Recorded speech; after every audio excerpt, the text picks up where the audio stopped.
Everyone, how are you all? I hope आप सब happy और हेल्दी होंगे।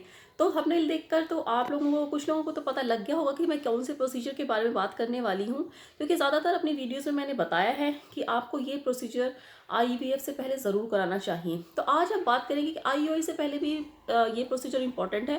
देखिए, आईयूआई से पहले आपको ये प्रोसीजर करने के लिए कभी भी कोई नहीं कहता है। जैसा कि मेरे खुद के साथ हुआ था, मुझे इस प्रोसीजर के बारे में नहीं पता था, बट मुझे ये नहीं पता था कि इतना इंपॉर्टेंट होता है। तो मैं यहाँ पर थोड़ी सी अपनी हिस्ट्री देना चाहूँगी। तो देखिए, मेरे आईयूआई तो है काफ़ी फेल हो गए थे। उसके बाद मैंने नेचुरल कंसीव किया, वो भी मिसकैरेज हो गया था। उसके बाद मैंने जब आईवीएफ के लिए गए तो डॉक्टर जो है वो काफ़ी अच्छी थी, नोन थी। तो उन्होंने मुझे समझाया कि आप हिस्टोस्कोपी अगर कराएंगे तो आपके चांसेस जो हैं वो बढ़ जाएंगे, नहीं तो आपका फर्स्ट आईवीएफ अगर फेल हो जाता है तो हम सेकेंड आईवीएफ बिना हिस्टोस्कोपी के नहीं करेंगे। तब मेरे हस्बैंड ने बोला कि आप ठीक है, आप पहले हिस्टोस्कोपी ही कर लीजिए। मुझे ऐसा लगा था कि ये बहुत ही फालतू का प्रोसीजर है, ये लोग पैसे बनाने के लिए आपको अलग अलग तरीके से आपके प्रोसीजर्स करते हैं, अलग अलग बिना बात के प्रोसीजर्स कर देते हैं। ये सब था मेरे थॉट में। बट जब वो प्रोसीजर हुआ, हिस्टोस्कोपी हुई, तब मुझे पता लगा कि मेरे यूट्रस में जो थे एडहेजन्स थे। और एडहेजन्स क्या होते हैं? जाले जाले होते हैं आपके यूट्रस में, गर्भाशय में। और वो आपके जो बच्चे को वहाँ पर चिपकने नहीं देते, यानी कि आपकी इम्प्लांटेशन अगर हो भी जाती है तो प्रेगनेंसी जो है ग्रो नहीं कर सकती थी। जैसे कि मेरे साथ हुआ कि नॉर्मल प्रेगनेंसी हुई लेकिन वो ग्रो नहीं हो पाई क्योंकि मेरे यूट्रस में एडहेजन्स थे। जबकि अल्ट्रासाउंड वगैरह सब कुछ नॉर्मल आता था, मेरी थिकनेस भी एंडोमेट्रियल थिकनेस बहुत अच्छी बनती थी। और कभी भी नहीं मुझे पता लगा किसी भी टेस्ट से या किसी भी अल्ट्रासाउंड से कि मुझे एडहेजन्स हैं। ये तभी पता लगा जब हिस्टोस्कोपी हुई। तो एडेशंस होने की वजह से ना तो नॉर्मल प्रेगनेंसी जो है वो कंटिन्यू हो पाई और ना ही आईयूआई जो है वो जो है सक्सेस हो पाए। और अगर आईवीएफ मैं करवा ली थी तो फर्स्ट आईवीएफ भी मेरा फेल हो जाता हिस्टोस्कोपी के, या फिर अगर मैं सेकंड आईवीएफ भी ऐसे ही करा लेती तो वो जो है वो फेल हो जाते। तो ये बहुत इंपॉर्टेंट है यहाँ ये जानना कि अगर आईयूआई से पहले ही मैं हिस्टोस्कोपी करा लेती तो मेरा आईयूआई ही सक्सेसफुल हो जाते, क्योंकि सक्सेसफुल इम्प्लांटेशन हो जाती।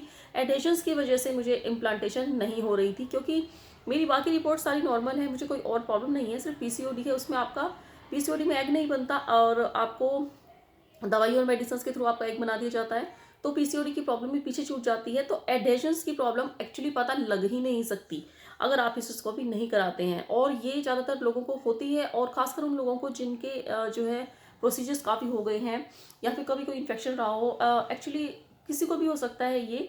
तो मेरे हिसाब से आपको, अगर आप आईयूआई भी करा रहे हैं तो आप हिस्टोस्कोपी के बारे में अपने डॉक्टर से पूछें और उसको करवाएं, क्योंकि एडेशंस जो है वो आपकी प्रेगनेंसी अगर हो भी जाती है तो उसको कंटिन्यू नहीं रहने देंगे। जैसे कि बहुत लोगों के साथ होता है कि आईवीएफ करवा लिया है और फर्स्ट टाइम में सक्सेस हो गया है लेकिन वो कंटिन्यू नहीं हो पाया। तो ऐसा बहुत ज़्यादा बुरा लगता है जब ऐसा होता है। तो आप प्लीज़ सबसे पहले हिस्टोस्कोपी कराइए अगर आप आईवीएफ करवा रहे हैं, और अगर आप आईयूआई करा रहे हैं तो अपनी डॉक्टर से बात करिए, पूछिए, आप आगे बढ़ के भी बोलिए कि ये प्रोसीजर आपको करवाना है ताकि जो आपकी प्रेगनेंसी हो और आपके इम्प्लांटेशन में भी कोई प्रॉब्लम ना आए। तो हिस्टोस्कोपी क्या होता है कि उसमें वो आपको, डॉक्टर जो है आपको एक तरीके का कैमरा होता है उसको डालकर देखते हैं यूट्रस में, अच्छे से इसको एग्जामिन करते हैं। अगर कोई प्रॉब्लम होती है तो उसी टाइम वो ट्रीटमेंट कर दिया जाता है, उसी टाइम सर्जरी कर दी जाती है। जैसे कि मेरे केस में हुआ, उन्हें एडेजन्स मिले और उन्होंने उसको साफ कर दिया। एडेजन जाले जाले होते हैं एक तरीके के यूट्रस में, जो कि आपके इम्प्लांटेशन नहीं होने देते, या फिर उसका अगर इम्प्लांटेशन हो भी जाती है तो उसको ग्रो नहीं करना होने देते बेबी को। तो फिर वो जाली जाली सब हटा दी गए और वहाँ पर जो है वो मेरी इम्प्लांटेशन हो गई। सेकंड आईवीएफ जो है मेरा सक्सेसफुल रहा था।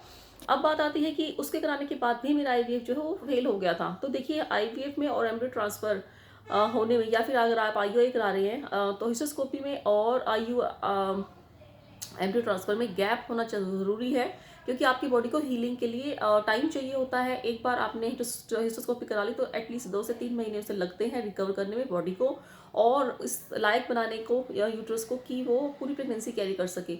तो अपने डॉक्टर से इस बारे में बात ज़रूर करें कि कितना टाइम लगेगा आपकी हीलिंग को और कितना टाइम बाद आपको जो है हिस्टोस्कोपी करानी चाहिए, सॉरी एम्ब्रियो ट्रांसफर कराना चाहिए या फिर आईयूआई कराना चाहिए। मैं अपना केस बताऊं तो मेरे लगभग 3 महीने के बाद जो मैंने कराया था एम्ब्रियो ट्रांसफ़र, तो मेरे सक्सेसफुल रहा था। तो कम से कम 3 महीने का गैप मैंने लिया था, तब जाके मेरा सक्सेसफुल रहा था आईवीएफ। तो आप इस बारे में डॉक्टर से बात करें कि हिस्टोस्कोपी करानी चाहिए आपको या नहीं करानी चाहिए। कराने के बाद भी आपको कितने दिन बाद आईयूआई या फिर आईवीएफ करवाना चाहिए। तो ये बहुत ही इंपॉर्टेंट टॉपिक था, जो कि ज़्यादातर पेशेंट्स को नहीं पता होता है, और पता भी होता है तो इतने सारी चीज़ें नहीं पता होती हैं। डॉक्टर्स के मुंह से हमें ऐसे लगता है कि ये फालतू का प्रोसीजर है, पता नहीं ऐसे ही होगा, आई डोंट नो। तो मेरी एक छोटी सी ये रिक्वेस्ट है, आप इसके बारे में ज़रूर अपने डॉक्टर से बात करिए और पता करिए। Thank you.